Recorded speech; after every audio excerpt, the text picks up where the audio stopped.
আমি আনঅথেন্টিক কোনো কথা বলিনি। ওই যে 2 দিন ইন্টারনেট বন্ধ করে মানুষ খুন করে গুম করা হয়েছে, তাদের হিসাব তো কেউ দিচ্ছে না। এ সংখ্যা তো আরো বেশি। এই ব্যাপারে আমাদের কাছে একটা কমপ্লিট প্রোফাইল আছে।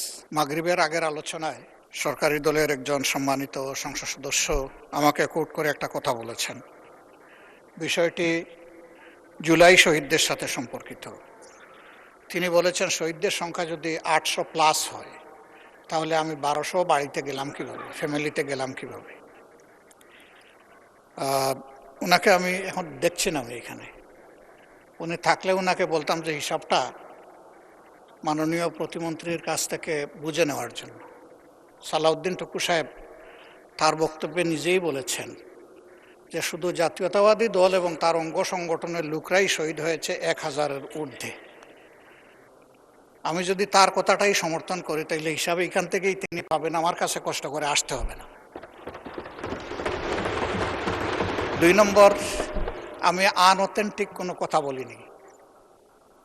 এই ব্যাপারে আমাদের কাছে একটা কমপ্লিট প্রোফাইল আছে।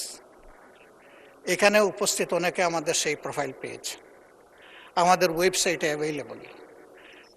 ক্রস চেক করে আমরা নিশ্চিত হওয়ার পরে এই তালিকাগুলো করেছি।